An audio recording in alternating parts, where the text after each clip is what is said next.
Europe 1, 11h, 13h, Pascal Praud et vous. Et de 11h à 13h sur Europe 1, vous réagissez avec Pascal Praud. Appelez dès maintenant le 01 80 20 39 21. Pascal. Faut-il s'inquiéter de la chute du niveau de nos élèves? Bonjour Géraldine, c'est Bonjour. une information qui vient de tomber quasiment à l'instant. Étude PISA, la France enregistre une baisse historique du niveau en maths, baisse inédite des performances des élèves au niveau mondial après le Covid. Ce qu'on mesure d'ailleurs autour de nous avec des jeunes gens, on n'a pas besoin effectivement forcément d'avoir une étude pour lorsque nous parlons avec des jeunes gens qui ont 16 ans, 17 ans, 18 ans, donc qui sont en fin de cycle secondaire, on est effrayé de ce qu'ils savent, de ce qu'ils ne savent pas, comment ils écrivent, parce que on fait le parallèle avec ce que nous étions.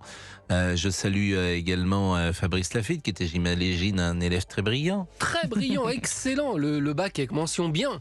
Bien sûr, je salue également Olivier Guénec, qui Bonjour à était tous. un élève assez remarquable. Ah oui, pendant très peu de temps, mais oui. Et pendant très peu de temps, oui. Et on va être avec Albéric, qui est professeur et directeur. Mais vous voyez, Fabrice dit, peut-être en s'amusant, il était un élève très brillant. Ce qui est intéressant, c'est, j'ai envie de dire, si on était un élève lambda. Alors c'est quoi un élève lambda? C'est un élève qui fait pas les grandes écoles, qui fait pas normal sup, c'est pas un élève qui fait polytechnique. Donc c'est un élève lambda qui passe le bac, qui fait peut-être une licence de droit, qui fait une école de journalisme, que sais-je. Mais c'est intéressant de voir cet élève dit lambda, combien aujourd'hui il apparaît comme un surdoué du savoir par rapport peut-être à la jeune génération. Bonjour Albéric. Je suis cet exemple incarné. Bonjour Pascal. Moi, j'ai redoublé la 6e et la 5e. Ah oui, Et donc j'ai vous êtes fini mal dans un parti. lycée professionnel. Oui. Et croyez-moi, aujourd'hui, quand je vois le niveau du BTS en commerce, eh bien, c'est l'équivalent de mon BEP CAP avant bac et dans les années 90. Alors, quels sont les domaines, selon vous, où on est le plus mauvais aujourd'hui? Alors, je pense que ça commence par le français. Le français, parce que notre programme a été terriblement appauvri il y a à peu près 15 ans de cela, et particulièrement aussi dans le primaire.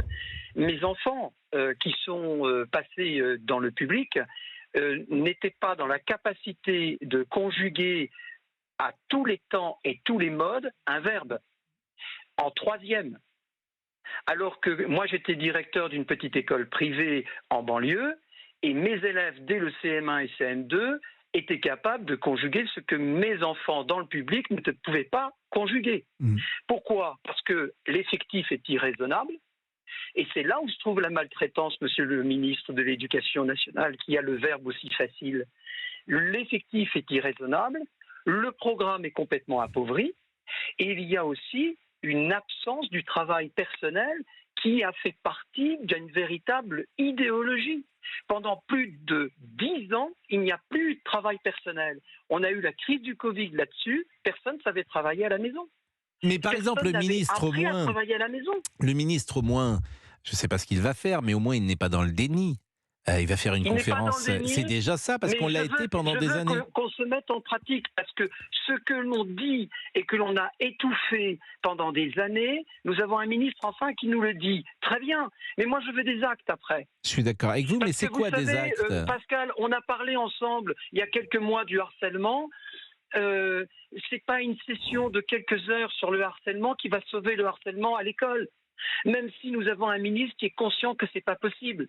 Vous voyez? Et donc là, maintenant, il est conscient que ce n'est pas possible d'avoir des élèves maltraités parce qu'ils ne sont pas enseignés comme il se doit, que pour autant, nous allons nous organiser. Il y a une véritable réforme fondamentale à faire sur le plan académique et sur le plan éducatif pour que l'école soit la première réponse à toute la crise sociale que nous connaissons. Et qui est une crise d'insécurité, qui est une crise d'appauvrissement, etc. Et donc, il nous faut absolument des éducateurs performants, des professeurs qui soient formés. Vous parlez des mathématiques tout à l'heure, mais qu'est-ce qui s'est passé il y a 7 ans de ça? Oui, c'est ça, à peu près 7 ans. Nous avons en Île-de-France aucun candidat en mathématiques. Du coup, on a baissé le niveau au CAPES. Nous avons même eu des professeurs qui n'étaient pas notés raisonnablement en mathématiques au CAPES, et on leur a répondu c'est pas grave parce que ceux qui feront des spécialités seront les bons profs de maths et puis les autres feront de la maths comme ça, des maths comme ça. Ben, on a le résultat que l'on a aujourd'hui. Et quand on a, il y a 3 ans de ça, des AVS pleins de générosité à qui on propose fin août, en espace de même pas une semaine, de se transformer en éducateur et même en instituteur ou en aide-instituteur, alors que quelle insulte pour les instituteurs pendant ce temps-là, parce que eux, ils ont fait des formations, eux, ils ont eu 3 ans, 5 ans de formation. Et là, ceux-là, sous prétexte qu'ils sont AVS à l'école pendant à peu près seulement 2 ou 3 ans, ils vont devenir miraculeusement instituteurs, même s'ils n'ont pas le titre, mais ils deviennent réellement des remplaçants. Bon, bah écoutez, merci effectivement Albéric pour ce diagnostic plutôt sombre. Il est 11h10, on va marquer une première pause, mais c'est vrai que le niveau actuel peut faire réfléchir, le niveau en maths notamment, parce que vous allez pouvoir intervenir là-dessus, bien sûr, et le niveau de culture générale, bien évidemment, puisque on a le sentiment qu'en matière historique, c'est un gloubi-boulga. On ne sait pas si les uns et les autres savent placer dans chaque siècle Louis XIII, Louis XIV, Henri IV, Napoléon ou Jeanne d'Arc. Je ne suis pas sûr que Jeanne d'Arc, par exemple, notre amie Jeanne d'Arc, amie... Oh là là, il se plante là, quand il me voit, monsieur Boubouk. Comment allez-vous? Non, oui, ça va. Non, là, je suis en train de travailler là. Oui. Jeanne d'Arc. Non, écoutez, on va pas se lancer là-dedans. Mais pourquoi vous avez quelques failles sur le plan historique? Non, mais c'est parce que j'apprends, mais j'oublie tout. J'étais excellentissime, mais j'ai tout oublié. Je sais pas pourquoi. J'ai tout oublié. Il ne Un veut peu pas comme bûcher sur Jeanne d'Arc. On avait une discussion là. C'est insupportable. Non, mais ça, c'est Les rabougris. Je ne veux pas bûcher sur Jeanne d'Arc. Non, mais vraiment, c'est une honte. C'est une Surtout que c'était en 1412 et je le sais très bien. Donc attendez. mais c'est quel siècle 1412? Bah, c'est très simple, le 15e. Ah, bravo. Bonne réponse d'Olivier Guénec. Oui. La pause. Europe 1. Pascal Pro et vous. De 11h à 13h sur Europe 1 et ce matin, nous parlons du niveau de nos élèves qui est inquiétant, Pascal. On va faire un petit test mathématique Oh là. avec DigiFab pour voir s'il est bon en mathématiques. Ah bah non, sinon j'aurais fait un autre métier. On va faire simple. 1040 et 1040. Oui. 2080 2080. Et 10. 2090 Et 10. Eh bien 3000. Mais c'est pas en beauté, hein. Oui. 2100. 2100, Ça me rassure. Eh oui. Ami, c'est Bien pas fait. possible. Bien fait. Allez. C'est niveau CM2, ça. Non, mais écoutez, vraiment, c'est pas possible. C'est inadmissible ce niveau. Bon, j'ai pas eu le juste prix alors. Non, mais là, c'est pas bien, franchement. Donc, le niveau PISA est un drame. Vous voyez un peu le niveau qu'on a dans l'équipe, c'est une honte. Ah oui, mais même pas savoir que 2090 et 10 fait 3000, non, mais ça, c'est pas possible. Ah oui. Franchement, c'est... Est-ce que Louis est là? Il est là. Bonjour, Louis. Louis, quel âge vous avez, Louis? J'ai 30 ans. 30 ans. Donc, vous êtes finalement une personne assez jeune du nouveau système scolaire français. Tout à fait. Le lycée, c'était il n'y a pas si longtemps que ça. C'est il n'y a pas si effectivement. longtemps. Bon, est-ce que vous considérez, vous, que vous avez été bien formé, que vous savez écrire sans faute d'orthographe? On ne vous demande pas, évidemment, d'être agrégé de français, mais est-ce que vous vous débrouillez avec la langue française? Est-ce que vous trouvez que vous avez une bonne culture générale sur le plan historique, économique, politique? Est-ce que vous savez à peu près placer les grandes personnalités françaises dans chaque siècle? Alors oui, mais je suis une exception, Pascal, et j'en ai tout à fait conscience, pour 3 raisons. La première, c'est que ma mère était institutrice. Ah oui. Donc déjà, non mais ça faut ça le change reconnaître, tout. hein, ça joue énormément. Ça Ouais, change voilà. tout, ça change tout. La deuxième chose, c'est que mes parents, donc mon père et ma mère, nous emmenaient visiter le Mont Saint-Michel, la basilique Saint-Denis, etc., etc. Vous voyez, des lieux emblématiques de la France, et ils m'expliquaient pourquoi ci, pourquoi ça. Hein. Donc et c'était un plaisir, hein, évidemment. Et puis le troisième sujet, c'est que j'ai eu la chance quand même d'avoir des professeurs qui étaient quasiment tous agrégés, en tout cas au collège et particulièrement au lycée. Vous Donc étiez où? oui. Alors j'étais dans le public. J'étais dans le public à Agnières-sur-Seine, au lycée Renoir, pour tout vous dire. À Agnières. À Agnières, ouais, Donc exactement. dans la banlieue parisienne. Ouais, c'est ça. Et en fait, c'était un lycée qui était situé en zone urbaine sensible. Donc il y avait pas mal de subventions et on a eu la chance d'avoir des filières d'exception, notamment musique, théâtre, chinois, arabe, russe, donc des troisième langues, ce qui nous permettait d'avoir des super classes et des professeurs exceptionnels. Mais ça reste une exception, vous voyez. Une exception, c'est déjà ça. Géraldine dit, non, vous avez déjà 4 enfants à 30 ans? Ouais.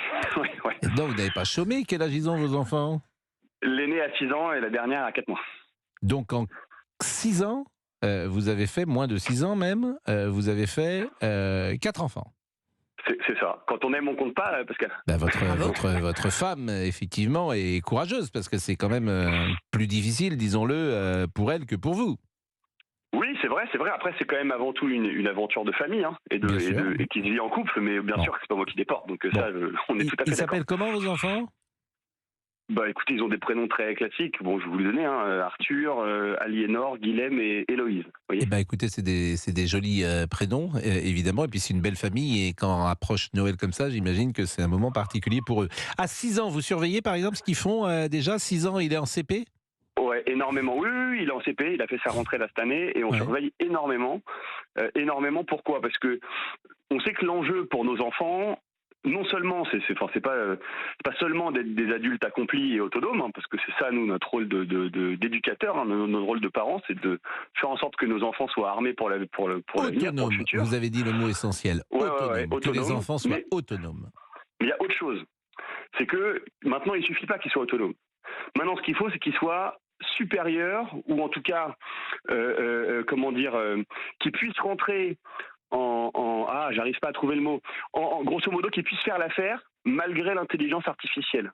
Donc en fait, pour moi, c'est mon point de vue, il ne suffit plus d'être correct, il faut vraiment être bon, parce que j'ai peur que l'intelligence artificielle déclasse mes enfants. Ça, je pense pas. Pour tout vous dire, je pense pas. Mais en revanche, de toute façon, il y a 2 ou 3 choses d'abord à faire passer comme idée, sans doute, lorsqu'on est des enfants, c'est qu'ils trouvent leur voie, donc qu'ils fassent quelque chose qui leur plaise. Ça, c'est vraiment important. Et puis après, effectivement, vous avez parlé d'autonomie. C'est vraiment important que les enfants soient autonomes. Géraldine, je ne sais pas si vous pouvez moi, valider. Je suis quand même pas mal derrière ma fille. Elle est en 6e. Je pense que c'est très important d'être derrière pour lui donner une méthode de travail. Après, je rejoins Louis sur le fait qu'il y a les cours, il y a l'école, mais il y a l'à côté. En fait, c'est ce que je disais à mes élèves l'année dernière. Vous apprenez l'anglais, mais maintenant, il va falloir regarder des séries en VO, lire en anglais, chose qu'ils ne faisaient pas.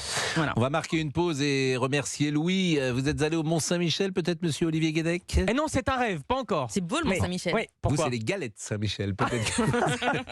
Vous êtes allé aux galettes Saint-Michel. Ouais, vous êtes gonflé, parce que vous êtes un gros mangeur de biscuits. Donc attendez, Pascal. Moi, je suis allé au Mont-Saint-Michel. Ah bon? Ah oui, je suis allé. Je crois que je suis allé 1 fois ou 2 fois, peut-être. Mais c'est vrai que c'est étonnant à voir. C'est magnifique, à ce qui paraît, oui. Ce qui paraît, comme vous. Et ce qui est étonnant, c'est que quand on va au Mont-Saint-Michel, on peut visiter les prisons de Louis XI. Vous savez que Louis XI encageait ses prisonniers. Il les mettait dans des petites cages qu'on voit dans le Mont-Saint-Michel. Comme le panda? Comme le panda, mais elles étaient toutes petites, elles étaient suspendues, ces cages, c'est absolument horrible, et dès qu'ils bougeaient, évidemment, ça les mettait en très grande difficulté, et ils pouvaient rester, je crois, des années dans une cage, mais qui était minuscule, ce qui fait que quand tu sortais, tu ne pouvais même plus vivre tellement tu étais cassé de tous les côtés. C'était une cage ridiculement petite. Ouais, et on peut voir les cages encore existantes? Oui, on peut voir. Alors, en revanche, les prisonniers n'y sont plus. Ah oui, non. je me doute. Ils sont partis, oui. Ils sont partis, comme vous dites. Mais ces cages, je vous jure, ça fait froid dans le dos. Louis XI. Connaissez Louis XI? Bien sûr, je le connais très bien. Oui. Et Charles le Téméraire. Ah, alors oui. On se connaît très bien tous les deux également. Il y a des sables mouvants aussi au Mont-Saint-Michel, non? Oui, on m'a dit ça. Il y a des sables mouvants. Faut faire attention, oui. Oui, j'ai un peu peur d'y aller, mais bon, je vais y aller quand même. C'est-à-dire que on dit que l'eau monte à la vitesse d'un cheval au galop. Oula, ah oui. Ah oui, donc c'est une vérité. oui, Donc, oui. mais effectivement, on peut s'enfoncer dans. C'est le principe du sable mouvant. Oui, bien sûr. Attention Donc, quand on va à la pêche il au ne coq. faut pas, il ne faut pas remuer dans ces cas-là. Très bien. Vous avez déjà été pris dans des sables mouvants, vous? Non, ça ne met pas. Je vous vois mal, oui, dans des sables mouvants, mais oui. Il est 11h22, nous marquons une pause. Vous êtes sur Europe 1. Dites-le plus fort, je Nous pense. sommes sur Europe 1. Il y a longtemps d'ailleurs qu'on n'a pas parlé de Monsieur Liberty. Mais paraît-il qu'il va venir nous voir, non? Ah oui, bientôt, je l'espère. Pour nous rendre visite. C'est un peu le Von Karajan de la radio. Le phone. Herbert Von Karajan. Moi, je me renseignais, je Je ne sais pas qui qui est c'est. Herbert Von. C'est un chef d'orchestre. Ah Est-ce que vous voyez cette allusion fine oui, je viens de que je comprendre. fais? Parce qu'il a des grandes mains pour diriger. Oui. Sur Europe 1. Arrêtez, c'est bon. C'est Europe 1. Il faut être sur Europe 1. Bien sûr. Europe 1, Pascal Pro. Et vous réagissez de 11h à 13h au 01 80 20 39 21. Un pasito pa'lante, María. Pour apprendre à compter en espagnol? Un pasito para atrás. Dos, tres. Un pasito pa'lante, María. Un, dos, tres. Non mais c'est devenu la foire à neuneux cette émission. C'est plus du tout. Qui mixe? C'est plus du tout une émission d'actualité. Soyez sérieux quand même un petit peu. Ah, faut qu'il se calme. Ah oui. Moi j'aimais bien. En revanche, si vous voulez, la chanson de Chantal Goya pour apprendre l'alphabet. Moi j'aime bien ça. Vous voyez, A B C D E F G H I J K L M N O P Q R S T U V W. Les 3 dernières lettres sont X, Y et Z. Voilà, Ah. ça c'est bien. On va la écouter dans une seconde, mais on écoute Gabriel Attal, qui est ministre de l'Éducation nationale. Il y a 2 semaines, que disait-il sur le redoublement? On ne peut plus avoir dans la même classe, en français, en mathématiques, des élèves qui savent parfaitement lire et des élèves qui ne savent pas lire, puisqu'à la fin, plus personne ne progresse. Et ça tire tout le monde vers le bas. Mais vous savez que moi je me pince, ce sont des évidences. Évidemment que le redoublement, ça n'existe plus le redoublement depuis une vingtaine d'années, peut-être 30 ans. Très rare. Bah, dans le temps, il y avait des gens qui redoublaient parce qu'effectivement, ils ne pouvaient pas suivre. Et puis, c'est pas un drame de redoubler, puisque tout le monde n'avance pas dans sa scolarité au même niveau. Il y a des gens qui sont plus doués que d'autres à un certain moment, et puis après, ils seront peut-être moins doués. Tout ça n'est pas très grave, en fait. Mais ça peut être dur pour l'élève de redoubler. Mais c'est l'accompagnement d'un élève dans mais le la redoublement. vie est dure, Bien sûr, Géraldine. mais oui, il y a des adolescents. Ce qui est drôle, c'est que par exemple en sport, on ne dit jamais qu'un garçon qui a 10, 11 ou 12 ans n'est pas doué comme Mbappé. On ne dit pas, dites donc, ça doit être dur pour vous de ne pas être Non, je Mbappé suis ou tennis. d'accord. Eh bien, moi, je rêve que les règles qu'on applique au sport, on les applique dans tous les domaines. C'est-à-dire que la hiérarchie, oui. La compétition, oui. Le classement, oui. Je trouve que c'est très bien le classement, ça te donne une lucidité sur toi et après ça peut te motiver pour essayer de progresser. Il y avait un classement moi dans l'école dans laquelle j'étais, tu savais ton niveau. Et cet exercice de lucidité, alors évidemment on peut dire si tu es tout le temps dernier, alors certains vont dire oui peut-être que c'est traumatisant. Non mais je ne suis pas contre le redoublement, mais c'est comment accompagner l'élève dans le redoublement. Oui, comment l'accompagner après. Mais vous avez Parce que je parfaitement sais que raison. moi Je j'ai fait rappelle que vous redoubler avez des été élèves. prof, Oui, hein. j'ai fait redoubler une élève l'année dernière en 3e. Je ne sais pas comment ça se passe pour elle maintenant, mais je ne sais pas si c'était la bonne solution pour elle. Je pense qu'il aurait plus fallu l'envoyer dans une filière plus peut-être, pro, bien sûr, mais sauf c'est que possible. le père, pour lui, c'était une honte de l'emmener dans une filière pro, les alors ce n'est parents pas honteux. Oui. Et là, je pense que cet élève en question, j'ai pas de nouvelles, je ne sais pas si son redoublement fonctionne. Eh ben les parents ont tort également. Si ils ont Mais il faut tort les pour leurs convaincre, les enfants, parents. ils ont tort pour leurs enfants, bien sûr. Le meilleur élève de la classe est là. Oui, je vois que Monsieur Jacques Vendroux il est là. là. Eh oui. Pourquoi il est là, Jacques Vendroux? Mais il ne sait pas pourquoi il est là non plus. Normalement, c'est le vendredi. Mais on ne sait jamais moi, je pourquoi viens, on est là. Pascal, vous embêtez. Je viens vous en simplement prie. vous saluer Bonjour. Comment ça va? et vous embrasser. Mais on va Enfin, parler vous foot embrasser tout à tous les l'heure deux. et de ce qui s'est passé notamment au FC Nantes ou pas, et des moi, je veux supporters. intervenir tout de suite. Parce que sur les supporters, est-ce qu'il faut... alors on veut... Ça mérite Et d'être vous voulez clair. rester en régie ou vous voulez venir Non, je ici? vais venir dans le studio quelques minutes. Le studio, vous appelez ça, vous? C'est le studio d'Europe 1 qui va d'ailleurs de être monsieur- baptisé studio. Et un jour, il y aura un studio ici à Europe 1, un studio Pascal Pro. Dans une autre vie, hein, pas maintenant. Pas maintenant, on a le temps. Il y a déjà le Carillon Liberty. Il y aura le studio Jacques Vendroux. Non, moi, je veux pas. Si, pourquoi? Il y aura une plaque. Non, moi, je veux faites qu'on attention. débaptise la place de la Concorde. Ah, pour l'appeler la plage Jacques Vendroux? Oui. Bon. Venez nous parler, ambitieux. il est 11h29, on va marquer une pause et c'est un sujet qui nous intéresse. Est-ce que les supporters doivent voyager?